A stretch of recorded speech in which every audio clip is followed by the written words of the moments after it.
Everyone, എല്ലാവർക്കും M7 ലേണിങ്സിൻ്റെ ഒരു ക്ലാസ്സിലേക്ക് സ്വാഗതം.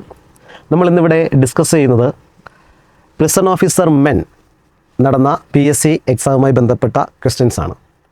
അപ്പോൾ പൊതുവേ നമ്മുടെ M7 ലേണിംഗ് ആപ്പുമായി ബന്ധപ്പെട്ട പഠനം തുടർന്നിരുന്ന ഉദ്യോഗാർത്ഥികളിൽ നിന്നും കിട്ടിയ പ്രതികരണങ്ങൾ വെച്ചാണെങ്കിൽ ക്വസ്റ്റ്യൻസിൽ സൈക്കോളജിയുടെ ഭാഗം മാത്രം അല്പം പ്രശ്നമാകുന്നുവെന്നും ബാക്കിയുള്ള ടോപ്പിക്കുകൾ ഇംഗ്ലീഷ് ആണെങ്കിലും ജനറൽ നോളജൊക്കെ ആണെങ്കിലും അവയൊക്കെ പൊതുവേ അവർക്ക് എളുപ്പമുള്ളതായതുമാണ് നമുക്ക് കിട്ടുന്ന റിപ്പോർട്ടുകൾ. സൈക്കോളജിയുടെ പ്രശ്നം അവർ പറയുമ്പോൾ പോലും നമ്മുടെ സുഹിത്ത് സാർ എടുത്ത ഒരു മാരത്തോൺ ക്ലാസ്സിൽ നിന്നും മാത്രമായി 10ഓളം ക്വസ്റ്റ്യൻസ് ആ ഭാഗത്ത് ചോദിച്ചതായിട്ട് നമുക്ക് ഉറപ്പിക്കുവാൻ സാധിക്കും. നമ്മളുടെ വീഡിയോ ക്ലാസ്സിലത് ശ്രദ്ധിച്ചാൽ നിങ്ങൾക്ക് മനസ്സിലാക്കാൻ സാധിക്കും. 10ഓളം ചോദ്യങ്ങൾ ആ ഒറ്റ ക്ലാസ്സിൽ നിന്നും നമ്മളുടെ ക്വസ്റ്റ്യൻ പേപ്പറിൽ ഉൾപ്പെടുത്തിയിട്ടുണ്ട്. അപ്പോൾ പൊതുവേ M7 ലേണിങ്സിൻ്റെ ക്ലാസ്സുകൾ ശ്രദ്ധിക്കുകയും അത് ഫോളോ ചെയ്യുകയും ചെയ്യുന്ന ഉദ്യോഗാർത്ഥികൾക്ക് ഒരു നല്ല രീതിയിൽ പെർഫോം ചെയ്യാൻ പറ്റിയ എക്സാം ആയിരുന്നു പ്രിസൺ ഓഫീസർ മെൻ എന്നാണ് നമ്മൾക്ക് കിട്ടുന്ന റിപ്പോർട്ടുകൾ. ഇംഗ്ലീഷും അത്തരത്തിൽ തന്നെ വളരെ എളുപ്പമുള്ള ചോദ്യങ്ങളാണ് അവർ ഉൾപ്പെടുത്തിയിരിക്കുന്നത്. അത്യാവശ്യം നമുക്ക് പെട്ടെന്ന് ചെയ്യാൻ പറ്റുന്നതും എളുപ്പമുള്ളതുമായിട്ടുള്ള നമ്മൾ ഡിസ്കസ് ചെയ്തിട്ടുള്ള ക്വസ്റ്റ്യൻസാണ് ഇവിടെ തന്നിരിക്കുന്നത്. നമ്മളിപ്പോൾ ഇംഗ്ലീഷിൻ്റെ ഭാഗമാണ് ഇന്ന് ഇവിടെ ഡിസ്കസ് ചെയ്യുന്നത്. ഇംഗ്ലീഷിലെ 10 ക്വസ്റ്റ്യൻസ്, 61 മുതൽ 70 വരെയുള്ള 10 ക്വസ്റ്റ്യൻസ്, ആ ക്വസ്റ്റ്യൻസും അതുമായി ബന്ധപ്പെട്ട കംപ്ലീറ്റ് എക്സ്പ്ലനേഷനുമാണ് നമ്മൾ ഈ വീഡിയോയിലൂടെ ഇന്ന് ഉദ്ദേശിക്കുന്നത്. ഓക്കെ, നമുക്ക് ക്ലാസ്സിലേക്ക് പോകാം. നമ്മൾക്ക് തന്നിരിക്കുന്ന ഒന്നാമത്തെ ചോദ്യം Radhika will attain good marks എന്നുള്ളതാണ്. അല്ലേ, Radhika will attain good marks. ഇതൊരു ക്വസ്റ്റ്യൻ ടാഗുമായി ബന്ധപ്പെട്ട ചോദ്യമാണ്. അപ്പോൾ നമുക്കറിയാം, ക്വസ്റ്റ്യൻ ടാഗ് ചെയ്യുമ്പോൾ നമ്മൾ ആദ്യം കണ്ടുപിടിക്കേണ്ടത് തന്നിരിക്കുന്ന മെയിൻ ക്ലോസിലെ ഓക്സിലറി വെർബ് ഏതാണോ അതിനെയാണ് നമ്മൾ കണ്ടുപിടിക്കേണ്ടത്. ഇവിടുത്തെ ഓക്സിലറി വെർബ് എന്ന് പറയുന്നത് വിൽ എന്നതാണ്. കണ്ടല്ലോ, വിൽ. അപ്പോൾ നമ്മൾ ആദ്യം ചെയ്യേണ്ടത് തന്നിരിക്കുന്ന ഓക്സിലറി വെർബിനെ കണ്ടുപിടിക്കുക. നമ്മൾക്ക് ഇവിടുത്തെ ഓക്സിലറി വെർബായിട്ട് വിൽ എന്നതിനെ കിട്ടും. രണ്ടാമത്തെ സ്റ്റെപ്പ് തന്നിരിക്കുന്ന മെയിൻ ക്ലോസ് എന്ന് പറയുന്നത് ദാണ്ട് Radhika will attain good marks എന്ന് പറയുന്ന ഈ ഭാഗത്തെ മൊത്തത്തിൽ നമ്മൾ വിളിക്കുന്ന പേരാണ് മെയിൻ ക്ലോസ്. നമ്മൾ കണ്ടെത്തേണ്ടുന്ന ഭാഗത്തെ നമ്മൾ വിളിക്കുന്നത് ടാഗ് ക്ലോസ് എന്നാണ്. അപ്പോൾ നമ്മൾ രണ്ടാമത്തെ സ്റ്റെപ്പായിട്ട് മെയിൻ ക്ലോസ് പോസിറ്റീവ് ആണോ നെഗറ്റീവ് ആണോ എന്ന് നോക്കണം. ഇവിടെ തന്നിരിക്കുന്ന മെയിൻ ക്ലോസ് പോസിറ്റീവാണ്, അതായത് ഇതിനകത്ത് നെഗറ്റീവ് വേർഡുകളൊന്നും വന്നിട്ടില്ല. അപ്പോൾ ഇത് പോസിറ്റീവാണ്. ഇത് പോസിറ്റീവ്, മെയിൻ ക്ലോസ് പോസിറ്റീവ് ആണെങ്കിൽ ടാഗ് നെഗറ്റീവ് ആയിരിക്കണം എന്ന് നമ്മൾ പഠിച്ചിട്ടുണ്ട്. അപ്പോൾ ഇവിടെ ടാഗിനെ നെഗറ്റീവ് ആക്കാൻ വേണ്ടി നമ്മൾ ചെയ്യുന്നത് തന്നിരിക്കുന്ന ഓക്സിലറി വെർബിനോടൊപ്പം വില്ല് എന്നതിനോടൊപ്പം നോട്ടിൻ്റെ ഷോർട്ട് ഫോം ആയിട്ടുള്ള ഇൻഡ് ചേർക്കുക എന്നുള്ളതാണ്. അപ്പോൾ വില്ല് എന്നതിനോടൊപ്പം ഇൻഡ് ചേർക്കുമ്പോൾ നമ്മൾക്ക് വില്ലിൻഡ് എന്ന് എഴുതാൻ പറ്റില്ല. അവിടെ നമ്മൾ അതിന് പകരം ഉപയോഗിക്കുന്നത് വോണ്ട് എന്നാണ്. വോണ്ട്, കേട്ടോ. അപ്പോൾ വിൽ നോട്ട് എന്നതിൻ്റെ ഷോർട്ട് ഫോം ആണെന്ത്, വോണ്ട് എന്നാണ്. ഇനി തന്നിരിക്കുന്ന വാചകത്തിലെ സബ്ജക്റ്റ് രാധിക എന്ന നൗണാണ്. നമ്മൾക്കറിയാം, ടാഗ് ക്ലോസുകളിൽ നമ്മൾ നൗണുകൾ ഉപയോഗിക്കുവാൻ പാടില്ല. ടാഗ് ക്ലോസുകളിൽ നമ്മൾ ഉപയോഗിക്കുന്നത് പ്രനൗണുകളാണ്. അതായത് I, we, you, he, she, it, they, one, there തുടങ്ങിയ പ്രനൗണുകളിൽ ഏതെങ്കിലും മാത്രമേ നമ്മൾ എവിടെ ഉപയോഗിക്കാൻ പാടുള്ളൂ, ടാഗ് ക്ലോസിൽ ഉപയോഗിക്കാൻ പാടുള്ളൂ. നൗണുകൾ ഉപയോഗിക്കാൻ പാടില്ല. അപ്പോൾ ഇവിടെ വന്നിരിക്കുന്ന സബ്ജക്റ്റ് രാധിക എന്നുള്ളതാണ്. അതിന് ഇക്വലൻ്റ് ആകുന്ന പ്രനൗണ് ആ തന്നിരിക്കുന്നതിൽ നിന്നും ഷീ എന്നതാണ്. അപ്പോൾ നമ്മുടെ ആൻസർ ഇവിടുത്തേത് വോണ്ട് ഷീ എന്നതാണ്. ഒന്നാമത്തെ ആൻസർ, അതായത് ക്വസ്റ്റ്യൻ ടാഗുമായി ബന്ധപ്പെട്ട ചോദ്യത്തിൻ്റെ answer won't she, option A ആണ്. ഓക്കെ ആണല്ലോ. മെറ്റ് കാൺ ഷീ എന്നുള്ളതോ വിൽ ഷീ എന്നുള്ളതോ കാൺ ഷീ എന്നുള്ളതോ നമ്മളിവിടെ എടുക്കാൻ പാടില്ല. കാരണം ഇവിടുത്തെ ഓക്സിലറി വെർബ് സ്പെസിഫിക് ആയിട്ട് നമുക്ക് തന്നിട്ടുണ്ട് വിൽ എന്നുള്ളതാണ്. അതുകൊണ്ട് തന്നെ ക്യാൻ നമുക്ക് ഓപ്റ്റ് ചെയ്യാൻ സാധിക്കില്ല. പിന്നീട് വിൽ ഷീ എന്ന് പറഞ്ഞിരിക്കുന്ന ഒരു ഓപ്ഷൻ ഉണ്ട്. തന്നിരിക്കുന്ന സ്റ്റേറ്റ്മെൻറ്റ് പോസിറ്റീവ് ആയതുകൊണ്ട് ടാഗ് നെഗറ്റീവ് ആയിരിക്കണം. ടാഗ് നെഗറ്റീവ് ആക്കുമ്പോൾ വില്ലിനോടൊപ്പം നോട്ട് എന്ന് ചേർക്കണം. വില്ലിനോടൊപ്പം നോട്ട് ചേർക്കുമ്പോൾ കിട്ടുന്ന ക്വസ്റ്റ്യൻ ടാഗിൽ ഉപയോഗിക്കാൻ പറ്റുന്ന ഫോം വോണ്ട് എന്നുള്ളതാണ്. അപ്പോൾ വിൽ ഷീയും നമുക്ക് എടുക്കാൻ പറ്റില്ല. ഓക്കെ, അപ്പോൾ ഒന്നാമത്തെ ആൻസർ വോണ്ട് ഷീ എന്നുള്ളതാണ്. Then second question, Vishal's father is going abroad dash a month. ഒരു മാസത്തിനുള്ളിൽ, ഇൻ ഫ്യൂച്ചറാണ് അല്ലേ, ഫ്യൂച്ചറിൽ അദ്ദേഹം പോകുമെന്നാണ്. അപ്പോൾ ഫ്യൂച്ചർ ആയതുകൊണ്ട് തന്നെ നമ്മൾക്കിവിടെ ഉപയോഗിക്കാൻ പറ്റുന്ന പ്രിപ്പോസിഷണൽ വേർഡ് ഇൻ എന്നുള്ളതാണ്. മറ്റു തന്നിരിക്കുന്ന പ്രിപ്പോസിഷൻസ് സിൻസ് ആണ്. സിൻസ് എന്ന് പറയുന്നത് ഒരു പോയിൻ്റ് ഓഫ് ടൈമിന് മുൻപിലാണ് നമ്മൾ ഉപയോഗിക്കുന്നത്. Point of time. ഓക്കെ ആണല്ലോ. ഫോർ എന്ന് പറയുന്നത് പീരീഡ് ഓഫ് ടൈമിനെയാണ് സൂചിപ്പിക്കുന്നത്, ടൈം ഡ്യൂറേഷനെയാണ് സൂചിപ്പിക്കുന്നത്. അറ്റ് എന്ന് പറയുന്നത് എക്സാക്റ്റ് പോയിൻ്റ് ഓഫ് ടൈം, കൃത്യമായ സമയം. At 8 PM, at noon, at morning എന്നൊക്കെയാണ് നമ്മൾ അറ്റ് ചേർത്ത് പറയേണ്ടത്. സിൻസ് ആണെങ്കിൽ point of time, since 1947, since 2018. കണ്ടോ, ഫോർ എന്ന് വെച്ചാൽ period of time, for 5 years, for 2 hours എന്നൊക്കെ പറയുമ്പോഴാണ് ഫോർ ഉപയോഗിക്കേണ്ടത്. അപ്പോൾ ഇവിടെ പോയിൻ്റ് ഓഫ് ടൈം അല്ല, എക്സാക്റ്റ് ടൈം അല്ല, ടൈം ഡ്യൂറേഷൻ അല്ല, ഇവിടെ വന്നിരിക്കുന്ന എന്താണ്, ഒരു ഫ്യൂച്ചർ ടൈമാണ്. അപ്പോൾ നമ്മൾ ഉപയോഗിക്കേണ്ടത് എന്താണ്, ഇൻ എന്ന പ്രിപ്പോസിഷനാണ്. അപ്പോൾ രണ്ടാമത്തെ ചോദ്യത്തിൻ്റെ ആൻസർ ഇൻ എന്നുള്ളതാണ്, option B. Vishal's father is going abroad in a month. Clear ആയി എന്ന് വിശ്വസിക്കുന്നു. മൂന്നാമത്തെ ചോദ്യത്തിലേക്ക് പോവുകയാണെങ്കിൽ, Rakesh dash an appointment to see the doctor, it is at 8 AM tomorrow. Okay, ഇവിടെ നമുക്ക് വെർബ് ടെൻസുമായി ബന്ധപ്പെട്ടൊരു യൂസേജാണ് വന്നിരിക്കുന്നത്. Has made, make, makes, made. നമുക്ക് ഓപ്ഷൻസ് ഓരോന്നായിട്ട് നോക്കാം. എന്നാൽ ഇവിടെ ഫ്യൂച്ചറിലെ കാര്യമാണ് പറഞ്ഞിരിക്കുന്നത്. പക്ഷേ ഫ്യൂച്ചറിൽ നേരത്തെ ഫിക്സ് ചെയ്ത ഒരു കാര്യത്തെ പറ്റിയാണ്. ഫിക്സ് ചെയ്ത് കഴിഞ്ഞു, അതായത് രാജേഷ് അപ്പോയിൻമെൻറ്റ് ഫിക്സ് ചെയ്ത് കഴിഞ്ഞു, അത് ഫിക്സായി കഴിഞ്ഞു അല്ലേ, നാളെ ആണെന്നേ ഉള്ളൂ. നാളത്തേക്കുള്ള കാര്യം അവൻ ഇപ്പോലെ ഫിക്സ് ചെയ്തിട്ടുണ്ട്. അങ്ങനെ ഒരു കാര്യം പൂർത്തീകരിച്ചിട്ടുണ്ട് എങ്കിൽ അത് നമ്മൾ പ്രസൻറ്റ് പെർഫെക്റ്റിലാണ് പറയേണ്ടത്. പ്രസൻറ്റ് പെർഫെക്റ്റുമായി ബന്ധപ്പെട്ടത് ഹാസ് മേഡ് എന്നുള്ളതാണ്. Rakesh has made an appointment to see the doctor. ഇനി മറ്റുള്ള ഓപ്ഷൻസ് എന്തുകൊണ്ട് ശരിയാകുന്നില്ല എന്ന് പറയുമ്പോൾ ഇത് കൂടുതൽ ക്ലിയർ ആകും. കണ്ടേ, രണ്ടാമത്തെ ഓപ്ഷൻ മേക്ക് എന്നുള്ളതാണ്. ഒരിക്കലും രാകേഷ് എന്ന സിംഗുലാർ നൗണിനോടൊപ്പം മേക്ക് എന്ന പ്ലൂറൽ വെർബ് ഉപയോഗിക്കാൻ പറ്റില്ല. നമ്മളെ സബ്ജക്റ്റ് വെർബ് കോൺകോഡ് തെറ്റായി പോകും. പറഞ്ഞ് മനസ്സിലായോ? രാകേഷ് എന്ന് പറയുന്നത് it shows A singular noun. Singular subject singular ആണെങ്കിൽ വെർബും സിംഗുലർ ആയിരിക്കണം, സബ്ജക്റ്റ് പ്ലൂറൽ ആണെങ്കിൽ വെർബും പ്ലൂറൽ ആയിരിക്കണം. അപ്പോൾ സബ്ജക്റ്റ് വെർബ് കോൺകോഡ് പ്രകാരം തന്നെ സബ്ജക്റ്റ് പ്ലൂറൽ സിംഗുലർ ആയതുകൊണ്ട് മേക്ക് എന്ന പ്ലൂറൽ ഫോം ഉപയോഗിക്കാൻ സാധിക്കില്ല. അപ്പോൾ നമ്മുടെ അടുത്തതാണ് മേക്സ്. അത് സിംഗുലറാണ്. അപ്പോൾ സബ്ജക്റ്റ് സിംഗുലറാണ്, വെർബും സിംഗുലറാണ്, അത് ഉപയോഗിച്ചു കൂടെ എന്ന് ചിലർക്ക് സംശയമുണ്ട്. അവിടെയാണ് നമ്മൾ പറയേണ്ടത്, ഇത് മേക്സ് എന്ന് പറയുന്നത് സാധാരണ ഹാബിച്വൽ ആക്ഷൻസിനെ സൂചിപ്പിക്കാൻ വേണ്ടിയാണ് നമ്മൾ ഉപയോഗിക്കുന്നത്. ഡസ് ഫോമുകൾ സാധാരണ രീതിയിൽ നമ്മൾ ഹാബിച്വലായിട്ട് ചെയ്യുന്ന ആക്ഷൻസിനെ സൂചിപ്പിക്കാൻ വേണ്ടി ഉപയോഗിക്കുന്നു എന്ന് മാത്രവുമല്ല, ഇവിടെ ഞാൻ പറഞ്ഞല്ലോ, ഇവിടുത്തെ പ്രോഗ്രാം ഫിക്സ്ഡ് ആണ്. അതായത് രാകേഷ് ഡോക്ടറിനെ കാണാനുള്ള അപ്പോയിൻമെൻറ്റ് എടുത്തു കഴിഞ്ഞു, ആ പ്രവൃത്തി പൂർത്തീകരിച്ചിട്ടുണ്ട്. പറഞ്ഞ് മനസ്സിലായല്ലോ? അങ്ങനെ പൂർത്തീകരിച്ച പ്രവൃത്തിയെ പറ്റിയാണ് പറയുന്നത് കൊണ്ട് നമ്മൾക്ക് എന്തുപയോഗിക്കാൻ പറ്റത്തില്ല, ഈ പറഞ്ഞിരിക്കുന്ന സിമ്പിൾ പ്രസൻറ്റ് ഫോം ഉപയോഗിക്കാൻ പറ്റില്ല. പറഞ്ഞ് മനസ്സിലായോ? ഇനി അടുത്തതാണ് മേഡ്. മേഡ് എന്ന് നമുക്കറിയാം, ഇത് പാസ്റ്റ് ഫോമാണ്.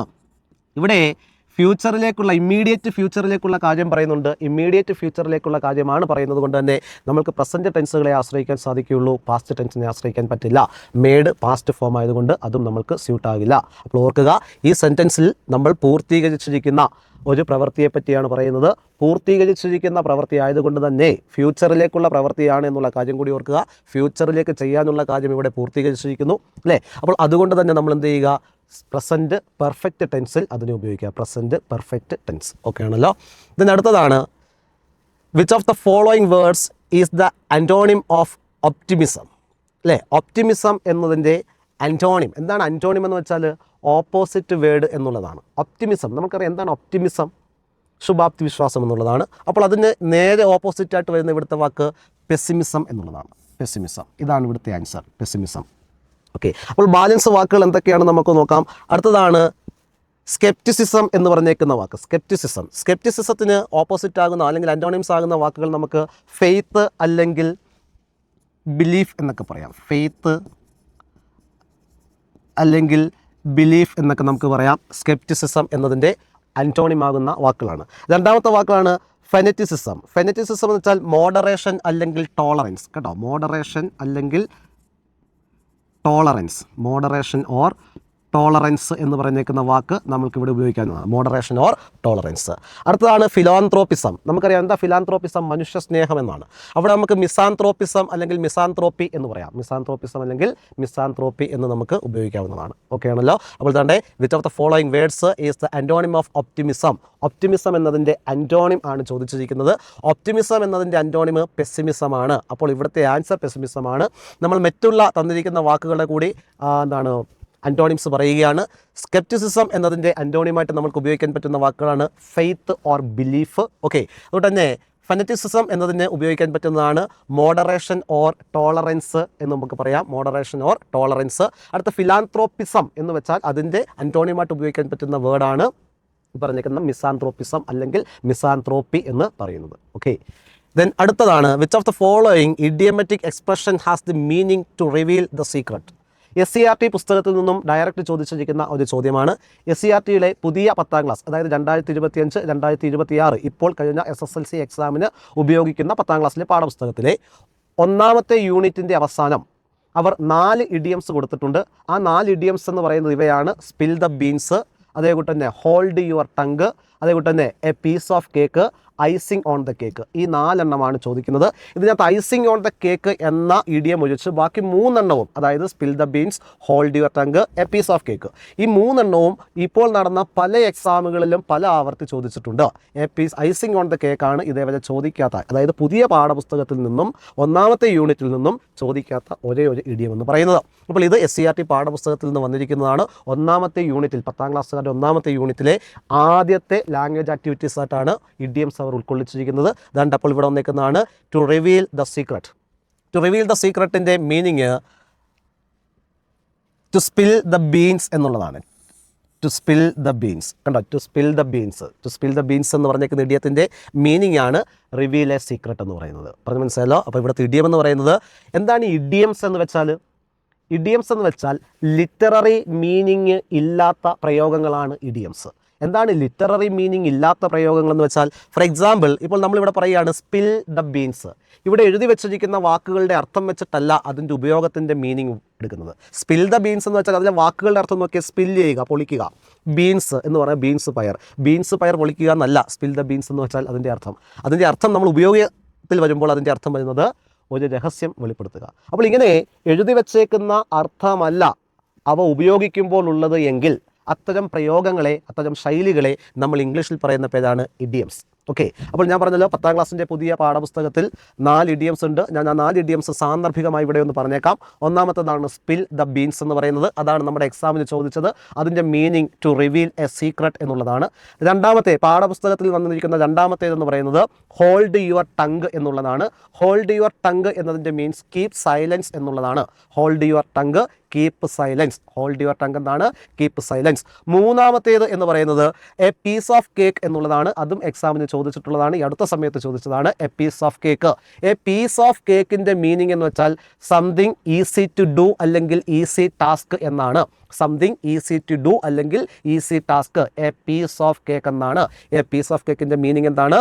സംതിങ് ഈസി ടു ഡു അല്ലെങ്കിൽ ഈസി ടാസ്ക്. ഓക്കെ, അടുത്തതാണ് icing on the cake. SSLC പുസ്തകത്തിലെ 4ാമത്തെ ഇഡിയമാണ് ഐസിങ് ഓൺ ദ കേക്ക്. അതിൻ്റെ അർത്ഥം സംതിങ് പോസിറ്റീവ് എന്നാണ്.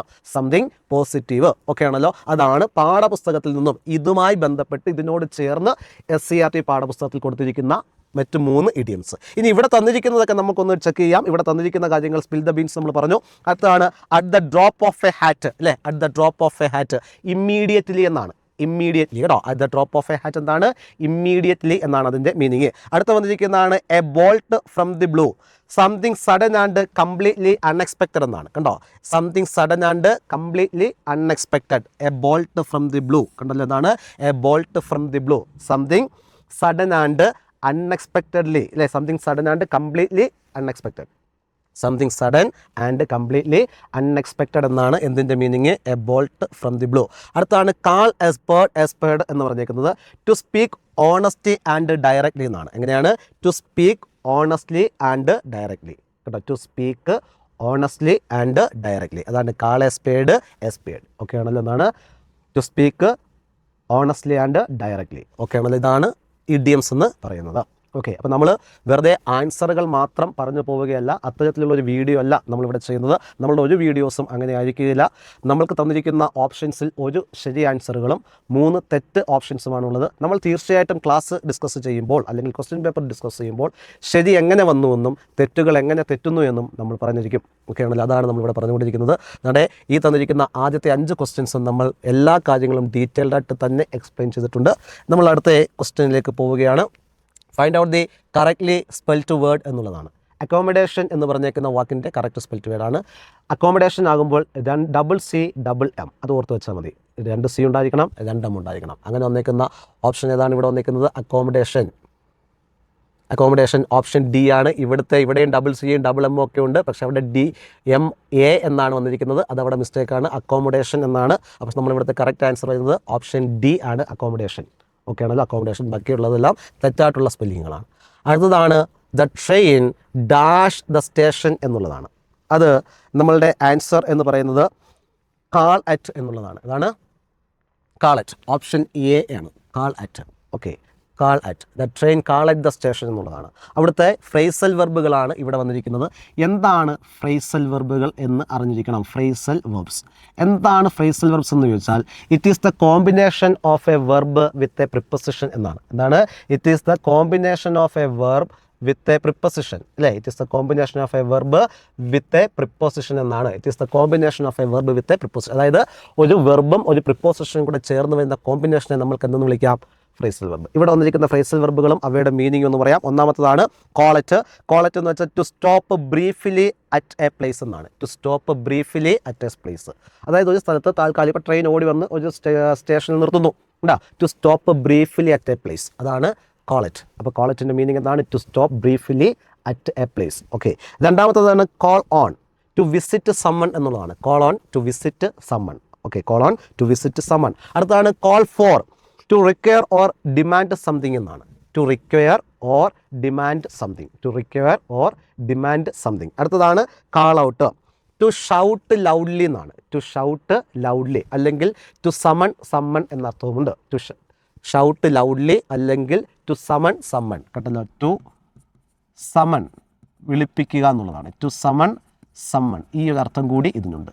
To shout loudly or to summon summon. ഇതാണ് 67ാമത്തെ. അപ്പോൾ ഇവിടുത്തെ ആൻസർ വരുന്നത് കോളറ്റ് എന്നുള്ളതാണ്. കോളറ്റ്. ഓക്കെ ആണല്ലോ? കോളറ്റ് ആണ് ഇവിടുത്തെ റൈറ്റ് ആൻസർ എന്ന് പറയുന്നത്. ഓക്കെ. ഇതിനടുത്തതാണ് one who is devoted to the pleasure of eating and drinking അല്ലേ?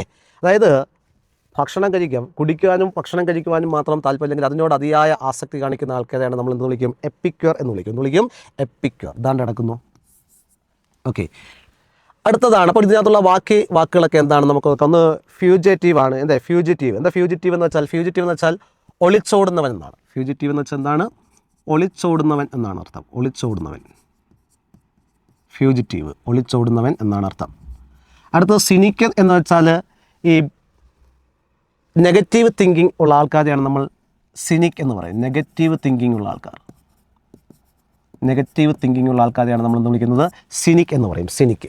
അടുത്തത് വാഗാബോണ്ട് എന്ന് വെച്ചാൽ നമുക്കറിയാം അലഞ്ഞു തിരിഞ്ഞ് നടക്കുന്നവർ എന്നാണ്. അലഞ്ഞു തിരിഞ്ഞ് നടക്കുന്നവർ. അലഞ്ഞു തിരിയുന്നവൻ എന്നാണ് വാഗാബോണ്ട്. കണ്ടോ? അലഞ്ഞു തിരിയുന്നവൻ. അപ്പം ഫ്യൂജിറ്റീവ് എന്ന് വെച്ചാൽ ഒളിച്ചോടുന്നവൻ എന്നാണ്. സിനിക് എന്ന് വെച്ചാൽ നെഗറ്റീവ് തിങ്കിങ് എന്നുള്ള ആളാണ്. വാഗാബോണ്ട് എന്ന് വെച്ചാൽ അലഞ്ഞു തിരിയുന്നവൻ എന്നാണ് അതിൻ്റെ അർത്ഥം. ഈ അർത്ഥങ്ങളൊക്കെ മനസ്സിലാക്കി വെച്ചേക്കുക. വരുന്ന എക്സാമുകളിൽ നമുക്ക് ഉപകാരപ്പെടും. ഓക്കെ. അടുത്തതാണ് the weather was extremely bad, the match dash കൊടുക്കുന്നു. The match was not cancelled. ഇവിടെ തന്നിരിക്കുന്നതിനകത്ത് ദെയർഫോർ, നെവർത്തലെസ്, ആൾദോ, മോറോവർ ഇവയിൽ ഏതെങ്കിലും ഒന്ന് ഉപയോഗിക്കാനാണ് പറഞ്ഞിരിക്കുന്നത്. ഇവിടുത്തെ കൃത്യമായിട്ടുള്ള ആൻസർ നെവർത്തലെസ് എന്നുള്ളതാണ്. നെവർത്തലെസ്. അതാണ് ഇവിടെ ശ്രദ്ധിക്കുക. ഇവിടെ ദെയർഫോർ, നെവർത്തലെസ്, മോറോവർ ഇത് മൂന്നും കൺജങ്ക്റ്റീവ് അഡ്ജക്റ്റീവ്സ് എന്നറിയപ്പെടുന്ന കാര്യങ്ങളാണ്. കൺജങ്ക്റ്റീവ് അഡ്ജക്റ്റീവ്സ്. കൺജങ്ക്റ്റീവ് അഡ്ജക്റ്റീവ്സ് എന്നറിയപ്പെടും. കൺജങ്ക്റ്റീവ് അഡ്ജക്റ്റീവ്സ്. ഇവിടെ ആൾദോ എന്നറിയപ്പെടുന്നതിനെ നമ്മൾ കൺജങ്ഷൻ എന്നാണ് വിളിക്കേണ്ടത്. എന്താണ് വിളിക്കേണ്ടത്? കൺജങ്ഷൻ എന്നും വിളിക്കാം. അപ്പോൾ ഇവിടുത്തെ ശ്രദ്ധിക്കേണ്ട ഒരു കേസ്, മിക്ക ആൾക്കാരും ഈ ആൾദോ എഴുതി വെച്ചിട്ടുണ്ടാകാം ആൻസറായിട്ട്. ആൾദോ കൺജങ്ഷൻ ആണ്. ദെയർഫോർ, നെവർത്തലെസ്, മോറോവർ എന്നിവ അഡ്ജക്റ്റീവ്സ് ആണ്. കൃത്യമായി പറഞ്ഞാൽ കൺജങ്ക്റ്റീവ് അഡ്ജക്റ്റീവ്സ് എന്ന് പറയും. അപ്പോൾ ഇവിടെ എന്താണ് വ്യത്യാസമെന്ന് ചോദിച്ചാൽ, ഒരു സെൻറ്റൻസിൽ കൺജങ്ഷൻസ് ആണ് ഉപയോഗിക്കുന്നതെങ്കിൽ ആ കൺജങ്ഷൻസ് ഉപയോഗിക്കുകയാണെങ്കിൽ നമ്മൾ അവിടെ കോമയായിരിക്കണം ഉപയോഗിക്കേണ്ടത്. ഒന്നാമത്തെ പോയിന്റ് കേട്ടോ. കൺജങ്ഷൻസ് ഉപയോഗിക്കുകയാണെങ്കിൽ അവിടെ നമ്മൾ ഉപയോഗിക്കേണ്ട പങ്ക്ച്വേഷൻ മാർക്ക് എന്ന് പറയുന്നത് കോമയായിരിക്കണം. ഇവിടെ ഫുൾ സ്റ്റോപ്പ് ആണ് വന്നിരിക്കുന്നത്. അപ്പോൾ ഓർക്കുക, ഒരു ഫുൾ സ്റ്റോപ്പോ അല്ലെങ്കിൽ സെമി കോളനോ ആണ് വന്നിരിക്കുന്ന പങ്ക്ച്വേഷൻ മാർക്ക് എന്നെങ്കിൽ ഏതൊക്കെയാണ്? ഫുൾ സ്റ്റോപ്പ് അല്ലെങ്കിൽ സെമി കോളൻ. ഇവയിൽ ഏതെങ്കിലുമാണ് പങ്ക്ച്വേഷൻ മാർക്കായിട്ട് ഉപയോഗിച്ചിരിക്കുന്നതെങ്കിൽ അവിടെ നമ്മൾ കൺജങ്ഷൻസ് ഉപയോഗിക്കുവാൻ പാടില്ല. അവിടെ നമ്മൾ ഉപയോഗിക്കുന്നതാണ് കൺജങ്ക്റ്റീവ് അഡ്ജക്റ്റീവ്സ് എന്ന് പറയും. ഓക്കെ ആണല്ലോ? അപ്പോൾ ഇവിടെ ഉപയോഗിക്കുന്നത് കൺജങ്ക്റ്റീവ് അഡ്ജക്റ്റീവ്സ് ആണ്. ഇവിടെ നമുക്ക് ഈ സെൻറ്റൻസിനകത്ത് ആൾദോ ഉപയോഗിക്കാം. എങ്ങനെയാണെന്നറിയാം? ഇവിടെ ആൾദോ ഉപയോഗിച്ച് കഴിഞ്ഞാൽ സെൻറ്റൻസ് രണ്ട് ക്ലോസ് ആക്കണം. അതായത് ഇപ്പോൾ ഇവിടെ ഇങ്ങനെ നമുക്കറിയാം, although the weather was extremely bad, the match was not cancelled. അങ്ങനെ നമുക്ക് പറയാം. അതല്ലെങ്കിൽ the match was not cancelled, although the weather was extremely bad. രണ്ട് ക്ലോസുകളായിട്ട് നമുക്ക് ആൾദോ ചേർത്ത് പറയാം. പക്ഷേ ഇവിടെ അങ്ങനെ ഒരു ക്ലോസ് വന്നിട്ടില്ല. മാത്രമല്ല ഇവിടെ ഒരു ഫുൾ സ്റ്റോപ്പ് അവർ യൂസ് ചെയ്തിട്ടുണ്ട്, പറഞ്ഞ് മനസ്സിലായല്ലോ. അപ്പോൾ ഇവിടെ എന്തുപയോഗിക്കാൻ പറ്റത്തില്ല? ആൾദോ എന്ന കൺജങ്ഷൻ ഉപയോഗിക്കാൻ പറ്റില്ല. പറയുന്നത് മനസ്സിലായോ? ആൾദോ എന്ന് പറയുന്ന കൺജങ്ഷൻസ് ആണ്. കൺജങ്ഷൻസ് എന്ന് വെച്ചാൽ രണ്ട് സെൻറ്റൻസുകളെ കൂട്ടിയോജിപ്പിക്കുകയാണ് ചെയ്യുന്നത്. അത്തരം സന്ദർഭങ്ങളിൽ നമുക്ക് ആ സെൻറ്റൻസുകൾക്കിടയിൽ ഉപയോഗിക്കാൻ പറ്റുന്ന ഏതെങ്കിലും ഒരു പങ്ക്ച്വേഷൻ മാർക്ക് അതിനിടയിൽ ഉപയോഗിക്കുന്നുണ്ട് എങ്കിൽ അത് കോമയായിരിക്കണം. അവിടെ ഫുൾ സ്റ്റോപ്പോ സെമി കോളനോ ഉപയോഗിക്കുവാൻ സാധിക്കില്ല. അതാണ് ഒന്നാം. അപ്പോൾ ഇവിടെ നിന്നുകൊണ്ട് ഇവിടെ ഒരു ഫുൾ സ്റ്റോപ്പ് ഉപയോഗിച്ചിരിക്കുന്ന കാരണത്താൽ തന്നെ നമുക്ക് ഉറപ്പിക്കാം ഇവിടെ കൺജങ്ഷൻസ് ഉപയോഗിക്കാൻ പറ്റത്തില്ല. കൺജങ്ഷൻസ് 3 ടൈപ്പാണ്. അതൊക്കെ നമ്മൾ ഈ ടൈപ്സ് ഓഫ് സെൻറ്റൻസ് എന്ന് പറഞ്ഞ ടോപ്പിക്കിൽ പഠിപ്പിച്ചിട്ടുള്ളതാണ്. അപ്പോൾ അവിടെ കൺജങ്ഷൻസ് എന്ന് പറഞ്ഞേക്കുന്നത് നമ്മൾ കോർഡിനേറ്റിംഗ് കൺജങ്ഷൻസ്, ഫാൻ ബോയ്സ് എന്ന് പറയുന്ന കോഡൊക്കെ വെച്ച് നമ്മൾ പഠിച്ചിട്ടുള്ളതാണ്. For and nor but or yet still so.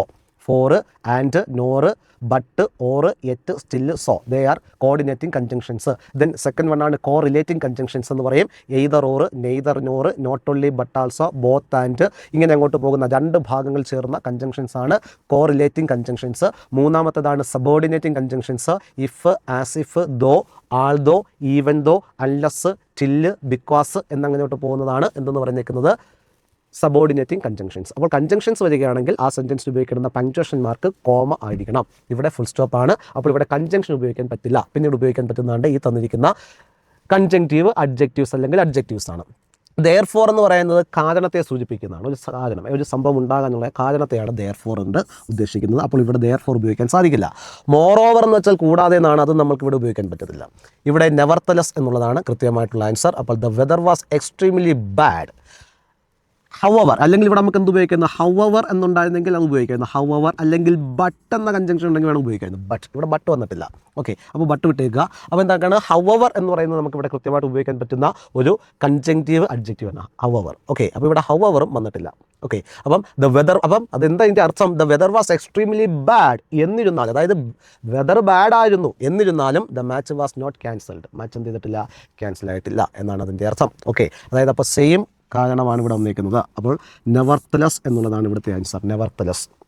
ഇനി ആൾദോ ഉപയോഗിച്ചിട്ടുള്ളവരുടെ ശ്രദ്ധയ്ക്ക് പറയുകയാണ്. ആൾദോ എന്തുകൊണ്ട് തെറ്റാകുന്നു എന്ന് വെച്ചാൽ ആൾദോ എന്നത് ഒരു കൺജങ്ഷനാണ്. കൺജങ്ഷൻ എന്നാകുമ്പോൾ 2 ക്ലോസുകളെ കൂട്ടിയോജിപ്പിക്കാൻ വേണ്ടിയാണ് കൺജങ്ഷൻസ് ഉപയോഗിക്കുന്നത്. ഇവിടെ അങ്ങനെ 2 ക്ലോസുകൾ വന്നിട്ടില്ല എന്നുള്ളതാണ്. രണ്ടാമത്തെ കേസ്, ഇവിടെ ഉപയോഗിച്ചിരിക്കുന്ന പങ്ക്ച്വേഷൻ മാർക്ക് ഫുൾ സ്റ്റോപ്പാണ്. കൺജങ്ഷൻസ് ഉപയോഗിക്കുന്ന സന്ദർഭങ്ങളിൽ ഫുൾ സ്റ്റോപ്പ് ഉപയോഗിക്കാൻ പാടില്ല. അവിടെ ഉപയോഗിക്കുന്ന പങ്ക്ച്വേഷൻ മാർക്ക് കോമ ആയിരിക്കണം. അപ്പോൾ അതുകൊണ്ടാണ് ഇവിടെ ആൾദോ ഉപയോഗിക്കാൻ പറ്റാത്തത്. ഓക്കെ, ഇതിനടുത്തതാണ് which of the following statement is not correct. നമ്മുടെ സബ്ജക്റ്റ് വെർബ് കോൺകോഡുമായി ബന്ധപ്പെട്ട 4 സ്റ്റേറ്റ്മെൻറ്റുകളാണ് തന്നിരിക്കുന്നത്. അപ്പോൾ ഇതിനകത്ത് തെറ്റായിട്ടുള്ളത് ഏതാണെന്ന് കണ്ടുപിടിക്കാനാണ്. സാധാരണ ശരി കണ്ടുപിടിക്കാനാണ് ചോദിക്കുന്നതെങ്കിൽ ഇവിടെ തെറ്റായിട്ടുള്ള സ്റ്റേറ്റ്മെൻറ്റ് ഏതാണ്? അതുകൊണ്ട് 100 rupees is not a big amount. അല്ലേ, സബ്ജക്റ്റ് വെർബ് കോൺകോഡ് പ്രകാരം റുപ്പീസിൻ്റെ സിംഗുലർ 100 rupees എന്ന് പറയുന്നത് സിംഗുലർ ആണ്.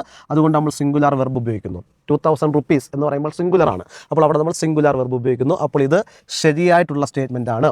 അപ്പോൾ ഇത് ശരിയാണ്. അടുത്ത the furniture was boat from Paris.